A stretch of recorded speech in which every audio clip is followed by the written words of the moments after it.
जय श्री राम। जय श्री राम। जय श्री राम। जय श्री राम। प्यार से बोले जय श्री राम, प्रेम से बोले जय श्री राम, श्रद्धा के साथ बोले जय श्री राम, विश्वास से बोले जय श्री राम, समर्पण से बोले जय श्री राम, जीवन भर बोलते रहें जय श्री राम, जय श्री राम, जय श्री राम। सभी बड़ों को, सभी बुजुर्गों को हमारी सर झुकाकर हृदय से, प्रेम से, विश्वास के साथ, समर्पण के साथ जय श्री राम, जय श्री राम, जय श्री राम, जय श्री राम। बच्चों को ढेर सारा प्यार, बच्चों को ढेर सारा प्यार। जय श्री राम, जय श्री राम। हमारे लिए बस यही पर्याप्त है। हमने मुख से जय श्री राम कहा, आपने कानों से जय श्री राम सुना। हमारे लिए बस यही पर्याप्त है। हमें इससे आगे कुछ नहीं चाहिए।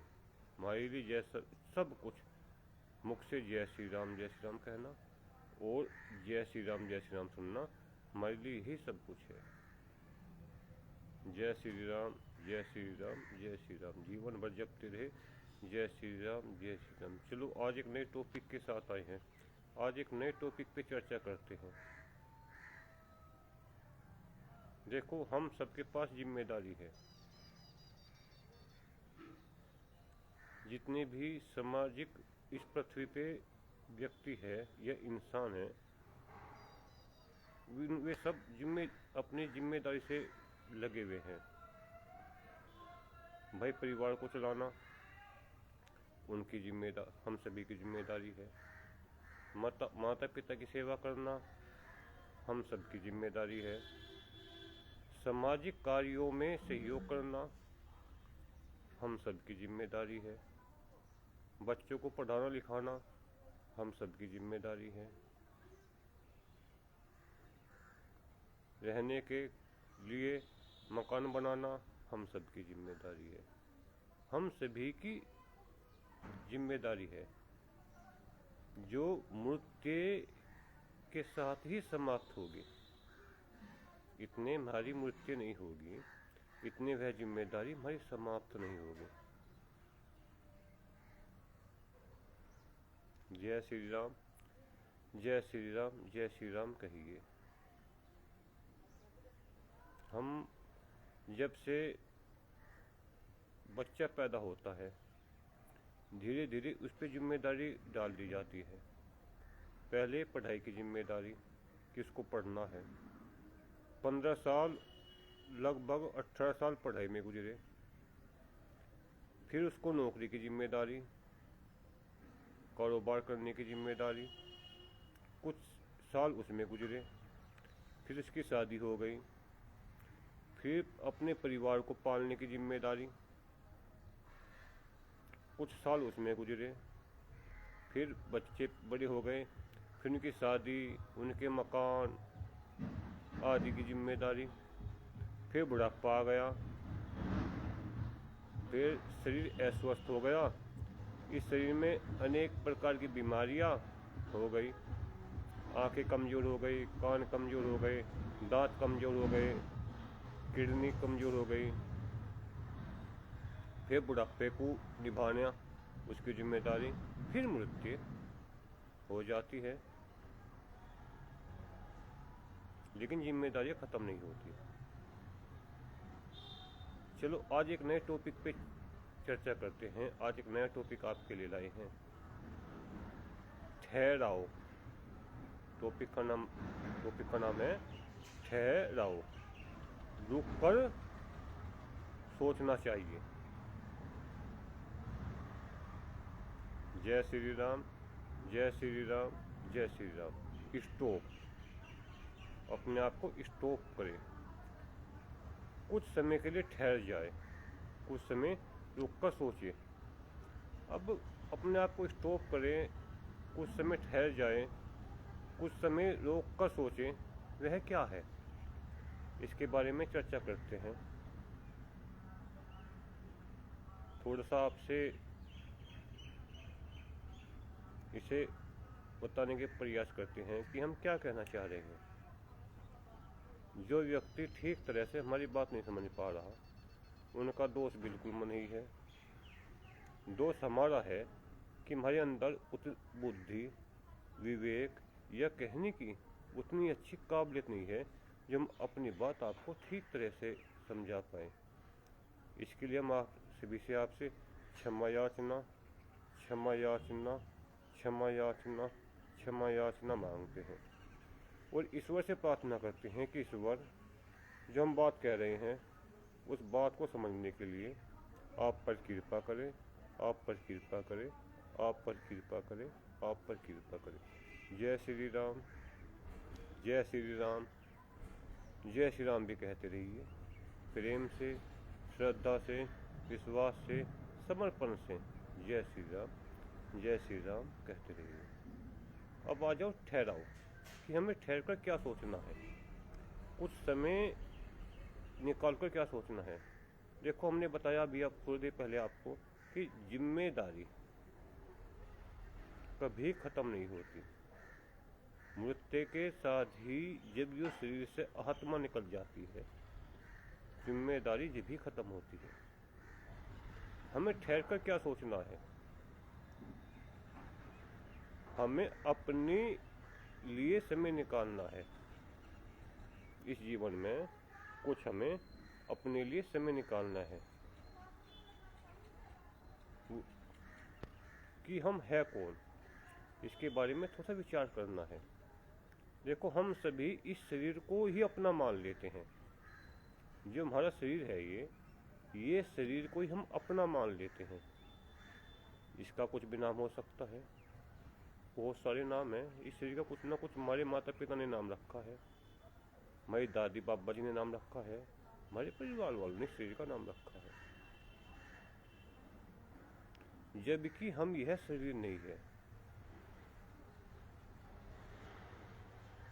यह शरीर तो 5 तत्वों से मिलकर बना है: जल, वायु, आकाश, पृथ्वी और अग्नि। ये जो जल, वायु, आकाश, पृथ्वी और अग्नि, जो 5 तत्व है, इनसे हमारा ये शरीर बना है। अंत में इन 5 में ही मिल जाएगा। जो पृथ्वी है, मिट्टी मिल जाएगी। जो वायु है, वायु में मिल जाएगी। जो अग्नि है, अग्नि में मिल जाएगी। जो जल है, जल में मिल जाएगा। जो आकाश है, वो आकाश में मिल जाएगा। इन 5 तत्वों में मिल जाएगा। और जीवन भर हम इस शरीर के निमित्त ही कार्य करते रहते हैं। जीवन भर हम इस शरीर के निमित्त ही कार्य करते रहते हैं। भाई, शरीर को अच्छे से अच्छा भोजन देने का प्रयास करेंगे, अच्छी बात है, अच्छा भोजन देना भी चाहिए। अच्छा भोजन दोगे, आप स्वास्थ्य बनेगा। अच्छे वस्त्र पहनने की इच्छा रखते हैं, अच्छे वस्त्र बिल्कुल पहनने चाहिए। हम भी पसंद होते हैं अच्छे वस्त्र पहनोगे तो आप सुंदर दिखाई दोगे। अच्छा मकान आपके पास होना चाहिए, बिल्कुल होना चाहिए। अच्छा मकान होगा आपके पास तो आपको सुकून दिखाई देगा। आपके पास धन भी होना चाहिए, बिल्कुल सही बात है, आपके पास धन भी होना चाहिए, क्योंकि धन से ही तो ये सही जरूरतें पूरी होगी। भाई, अच्छा भोजन, अच्छे वस्त्र, अच्छे मकान, अच्छी प्रॉपर्टी कहाँ से आएगी? धन से आएगी। तो धन आपके पास होना चाहिए, बिल्कुल सही बात है। ये तो हमारी जिम्मेदारी है और हमारा कर्तव्य है। यह तो हमें करते रहना चाहिए, जीवन भर करते रहना चाहिए। शरीर को अच्छा भोजन देना चाहिए, अच्छे वस्त्र पहनने चाहिए, अपने मकान की समय समय पर सफाई करते रहनी चाहिए, धन के आय के स्रोत बने रहने चाहिए, ताकि धन लीगल तरीके से, अच्छे तरीके से आपके घर में आता रहे। लेकिन इससे हटकर फिर इसमें से समय निकालकर हमें ठहराव, रुककर किसके बारे में सोचना चाहिए, उस पर आज चर्चा करते हैं। वह है आत्मा। हमें अपने जिम्मेदारी निभाते हुए भी, सारे कर्तव्य करते रहने में भी हमें अपनी आत्मा के बारे में सोचना चाहिए। थोड़ा समय निकालकर वो अपनी आत्मा के बारे में सोचना चाहिए। अब आत्मा का संबंध इस शरीर से, इतने आप जीवित हो तो आत्मा और शरीर आपके दोनों साथ है। लेकिन जीवन में वो दौर भी आएगा जब आपकी आत्मा इस शरीर से निकल जाएगी और इस शरीर का आपका अंतिम संस्कार कर दिया जाएगा। तो जब आत्मा का आपकी क्या होगा, इसके बारे में हमें विचार करना चाहिए। ठहर कर, रुक कर सोचना चाहिए। भाई जो आपने इस शरीर के लिए किया वो इसकी ज़रूरत थी। भाई अच्छा भोजन खाना हमारी ज़रूरत है, अच्छे वस्त्र पहनना हमारी ज़रूरत है, अच्छे मकान बनाना हमारी ज़रूरत है, धन कमाना हमारी ज़रूरत है, कारोबार करना हमारी ज़रूरत है, बच्चों को पढ़ाना लिखाना, उनकी शादी विवाह आदि कार्य करना हमारी ज़रूरत है। हमने सब अपनी ज़रूरत के हिसाब से कार्य किए जो करने चाहिए। ये हमारा कर्तव्य था और कर्तव्य से हमें कभी नहीं भागना चाहिए। हमें कर्तव्य को हंसकर, खुश होकर निभाने चाहिए। ये हमारे कर्तव्य थे। लेकिन कहीं ना कहीं हम अपना फर्ज भूल गए। हमने कर्तव्य तो बहुत अच्छी तरीके से निभाए जीवन के, लेकिन कहीं ना कहीं फर्ज भूल गए। वो फर्ज क्या था? वो अपनी आत्मा के निमित्त हम कुछ कर्म करने भूल गए। हम किसी धाम पे भी गए तो किसके लिए गए? अपनी सांसारिक जरूरतों के लिए। किसी देवता की सेवा की, किसके लिए? अपनी जरूरत की वस्तुओं के लिए। हमने जो भी कार्य किया वह केवल सांसारिक सुख और समृद्धि पाने के लिए किया। करना भी चाहिए, बहुत अच्छी बात है। भाई किसी धाम पे जाके भी या किसी देवी देवता के शरण में भी जाके भी अपनी इच्छाएं पूरी करना बहुत अच्छी बात है। समय समय पे धाम पे भी जाते रहना चाहिए। समय समय पे गुरुजनों का आशीर्वाद भी लेते रहना चाहिए। समय समय पे देवी देवता की भी सेवा करती रहनी चाहिए। बस थोड़ा सा अब फर्ज पे ध्यान रखें। हमारा फर्ज क्या है? अपनी आत्मा के निमित्त भी कुछ करना। वह आत्मा के निमित्त आप क्या करें, यह समझने का थोड़ा सा प्रयास करें। अपनी आत्मा के निमित्त आप परमात्मा का नाम जपें। और परमात्मा का सर्वश्रेष्ठ सबसे अच्छा नाम क्या है? जय श्री राम, जय श्री राम, जय श्री राम। और वो किस भाव से जपना है? जय श्री राम, जय श्री राम इस भाव से जपना है कि मैं कुछ नहीं कर रहा हूँ, मेरी आत्मा कर रही है उस परमात्मा का चिंतन। अपनी जिम्मेदारियों से कुछ समय निकाल कर परमात्मा का नाम जपें। बहुत सुंदर, बहुत श्रेष्ठ, बहुत अच्छा, बहुत उत्तम नाम है जय श्री राम, जय श्री राम, जय श्री राम।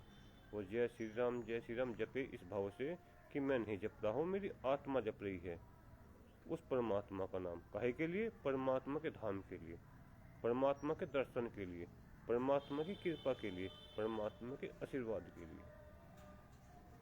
आप धाम पर जाओ इच्छा पूर्ति के लिए, गुरुजनों के पास जाओ इच्छा पूर्ति के लिए, देवी देवताओं की सेवा करो इच्छा पूर्ति के लिए, चालीसा करो इच्छा पूर्ति के लिए, व्रत करो इच्छा पूर्ति के लिए, उपवास करो इच्छा पूर्ति के लिए। जो भी आप कार्य कर सकते हो वह सब अपनी इच्छा पूर्ति के लिए कार्य करो और करने भी चाहिए। हमारा कर्तव्य भी है, हमें करने भी चाहिए। लेकिन अपनी आत्मा के निमित्त भी हमें समय निकाल कर, ये भी हमारा जिम्मेदारी नहीं है, ये हमारा फर्ज है कि अपनी आत्मा के निमित्त भी हमें कुछ कार्य करते रहना चाहिए। क्योंकि जो आपने ये सब चीज़ें रखी, जो जीवन भर आपने इकट्ठी करी, चाहे आपके पास मकान हो, धन हो, पद हो, पैसा हो, मान हो, प्रतिष्ठा हो, ऐश्वर्य हो, सुख हो, परिवार हो, सगे संबंधी हो, रिश्तेदार हो आदि, जो भी आपने इकट्ठी एकत्र किया अपनी विवेक द्वारा, अपनी बुद्धि द्वारा, अपनी मेहनत द्वारा, अपनी लगन द्वारा, ये आपका कर्तव्य था। बहुत अच्छा कार्य किया और हम सभी को करना चाहिए। लेकिन इनका आत्मा से कोई संबंध नहीं होगा। जब शरीर से निकलकर आपकी आत्मा दूसरे लोग जाएगी तो ये चीज़ें आपका कोऑपरेट, आपका सहयोग नहीं कर पाएगी। चाहे आपका धन था, वे इस शरीर से संबंधित आपने कार्य किए, इतने आपका शरीर रहा, इतने इन्होंने आपका सहयोग किया। ये आत्मा का सहयोग उस समय नहीं करने के। शरीर के साथ ही ये चीज़ें धीरे धीरे इन पे दूसरों का कब्जा हो जाएगा। कान पर हमारे परिवार वालों का कब्जा हो जाएगा, धन पर हमारे परिवार वालों का कब्जा हो जाएगा, हमारी प्रॉपर्टी पर हमारे परिवार वालों का कब्जा हो जाएगा। जितनी भी हमने ये चीज़ें इकट्ठी करी, जो करते रहनी चाहिए, इन सभी पर हमारे परिवार वालों का कब्जा हो जाएगा। ये सब चीज़ परिवार वालों की हो जाएगी। हमारे पास क्या बचा? जो आपने रुककर, स्टॉप होकर, ठहर कर सोचा, अपनी आत्मा के निमित्त जो आपने समय दिया, अपनी आत्मा के निमित्त जो कार्य किया, और वह शुभ कार्य क्या किया आपने? जय श्री राम, जय श्री राम, जय श्री राम, जय श्री राम नाम का जाप किया। आज किस भाव के साथ किया? जय श्री राम इस भाव के साथ किया कि मैं कुछ नहीं कर रहा हूँ, मेरी आत्मा कर रही है उस परमात्मा का चिंतन, उस परमात्मा के दर्शन के लिए, उस परमात्मा के आशीर्वाद पाने के लिए, उस परमात्मा की कृपा पाने के लिए। यह जय श्री राम, जय श्री राम जो आपने अपनी आत्मा से के लिए जपा, आत्मा के निमित्त जपा, तो आत्मा ने स्वयं जपा, वह आपको परम धाम तक ले जाएगा। अगर हम ये कहें कि मैं जय श्री राम मैं कह रहा हूँ, जय श्री राम मैं बोल रहा हूँ, तो इसमें अहंकार का भाव आया। जय श्री राम, जय श्री राम, जय श्री राम मैंने कहा, जय श्री राम, जय श्री राम, जय श्री राम मैंने बोला, तो इसमें अहंकार का भाव आया। और देखिए, अहंकार ईश्वर का भोजन होता है। जिस कार्य को भी हम क्रोध, घमंड और अहंकार से करते हैं, उस कार्य में कभी सफलता नहीं मिलती। जिस कार्य को हम प्रेम और परोपकार भाव से करते हैं, उस कार्य में सफलता मिलती है। और जब आप ये कहोगे कि मैं कुछ नहीं कर रहा हूँ, मेरी आत्मा कर रही है, किसका? उस परमात्मा का नाम जप रही है। काहे के लिए? परमात्मा के दर्शन के लिए। काहे के लिए? परमात्मा की कृपा के लिए। काहे के लिए? परमात्मा के आशीर्वाद के लिए। जब वो कार्य आपकी आत्मा ने किया, तो वो जब शरीर से निकल के जाएगी, तो जो परमात्मा के आपने मुख से जय श्री राम, जय श्री राम, जय श्री राम बोला, जय श्री राम कहा, तो आत्मा के साथ जाएगा आपकी, या तो आपको सीधा ईश्वर के धाम तक ले जाएगा। अगर किसी कारण ईश्वर के धाम तक ना ले पाया, तो अगला शरीर आपको, ये शरीर तो आपने छोड़ दिया, लेकिन इससे ज़्यादा स्वच्छ शरीर, अच्छा सुंदर शरीर, इससे ज़्यादा धन, इससे ज़्यादा मकान, इससे ज़्यादा परिवार, इससे ज़्यादा सगे संबंधी, इससे ज़्यादा मित्र, इससे ज़्यादा अधिक ही अधिक आपको वस्तुएं मिलेगी। इस जन्म में तो तुमने चीज़ें अपने समय लगाकर, अपनी मेहनत कर, अपनी बुद्धि से लगाकर कमाई है, और जन्म में आपको कमानी नहीं पड़ने की, ये स्वतः ही आपको प्राप्त हो जाएगी। आपका जन्म ही ऐसे कुल में और ऐसे स्थान पर होगा। बस आपको फिर वहाँ क्या मिलेगा? जय श्री राम जीवन भर बस यही जपने के लिए आपके पास रह जाएगा। बाकी आपकी शरीर के लिए कुछ करने की जरूरत पड़ने की नहीं, क्योंकि ये स्वतः ही आपको मिल जाएगा। बस वो जय श्री राम कहते रहना है। अगला जन्म या तो परमात्मा का धाम मिलेगा, अगर परमात्मा का धाम नहीं मिलेगा तो फिर सुख समृद्धि वाला परिवार ऐसे ही मिलेगा। फिर आपको जय श्री राम कहते रहना है बस आपको। और जय श्री राम आप कहते रहोगे, एक ना एक जन्म में तुम परमात्मा को पा ही लेंगे। कभी ना कभी जय श्री राम कहने से हम परमात्मा का धाम पा लेंगे। इस जन्म में नहीं तो अगले जन्म में, उससे अगले जन्म में, उससे अगले जन्म में, उससे अगले जन्म में। इसलिए जन्म तो ये मान के चलो कि हमारा भाई शरीर की जितनी ज़रूरतें थी उनको पूरी करने में गुजर गया। हमारे पास इतना समय नहीं लगा, लेकिन जो भी हमारे पास समय है आपने जपा, अगले जन्म में आपको कुछ भी पाने की जरूरत नहीं होगी, स्वतः ही आपको सब कुछ मिल जाएगा। पहले से ही आपके लिए तैयारी और व्यवस्था हो जाएगी। बस आपको हम उसमें उस जन्म में जय श्री राम जय श्री राम जय श्री राम ही कहना है, और फिर धीरे धीरे एक जन्म में आपको परमात्मा मिल जाएंगे, ऐसा विश्वास रखना है। ये निश्चित है, संदेह नहीं करना, क्योंकि संदेह अगर हम करते हैं किसी भी चीज पर तो हमको दुख और अपयश मिलता है। अगर हम संदेह करते हैं, संदेह तुम हर वस्तु पर कर लो, पत्नी पर कर लो, पुत्र पर कर लो, पुत्री पर कर लो, मित्र पर कर लो, सगे संबंधी पर कर लो, समाज पर कर लो, अपने आप पर संदेह कर लो, लेकिन जय श्री राम पर कभी संदेह मत करना। प्रत्येक वस्तु पर आप संदेह करो, जितना हो सके अविश्वास करो, लेकिन भूल कर भी जय श्री राम जय श्री राम जय श्री राम मंत्र नाम पर बिल्कुल भी संदेह नहीं करना। यह आपको परमात्मा के धाम तक ले जाएगा। बस इसके प्रति आपको विश्वास, श्रद्धा, प्रेम और समर्पण रखना है। कुछ भी रखने की जरूरत नहीं है आपको इसके लिए, मकान, दुकान, धन आदि वगैरह कुछ भी रखने की जरूरत नहीं है। बस इनके प्रति श्रद्धा, विश्वास, समर्पण और प्रेम, यही रखना आपको पास है। और जय श्री राम जय श्री राम जय श्री राम कहते रहना है। कुछ बातें जो हमने आपसे कही, ये कुछ व्यक्तियों की समझ में नहीं आई होगी, तो हम ईश्वर से प्रार्थना करेंगे कि इनको समझने की सामर्थ्य आप सभी को दे। क्योंकि देखो, ईश्वर की कृपा से ही शुभ कार्य होते हैं, ईश्वर की कृपा से ही किसी के द्वारा कही हुई बात पूरी होती है। ईश्वर की कृपा बिना कुछ भी कार्य संभव नहीं है। और वो ईश्वर की कृपा हमको कैसे मिलेगी? जय श्री राम जय श्री राम जय श्री राम कहने से ईश्वर की कृपा मिलेगी। और जब ईश्वर की कृपा हमको मिलेगी तो सब बातें हमारी समझ में आ जाएगी। तो आज का यही टॉपिक था कि ठहरकर कुछ समय अपनी आत्मा के बारे में सोचें, रुककर अपनी आत्मा के बारे में सोचें, स्टॉप होकर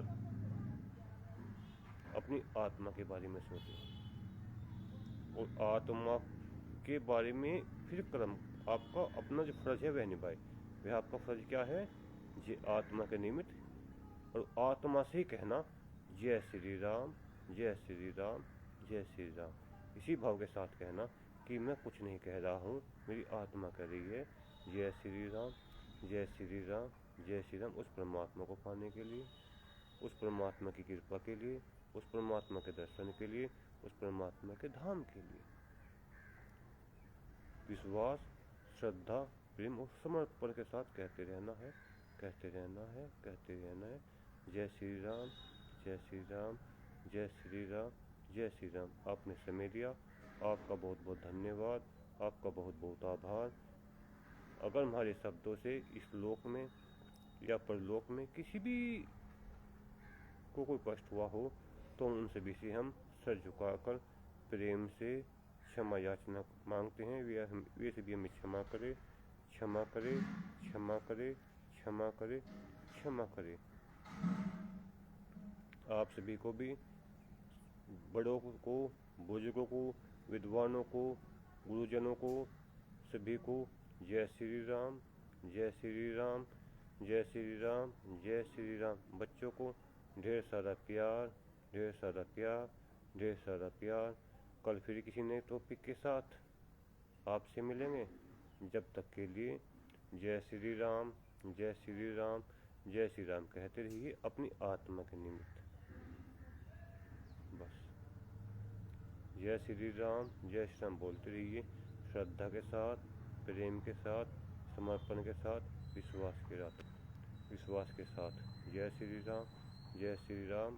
ओम ओम ओम ओम। जय श्री राम। ओम।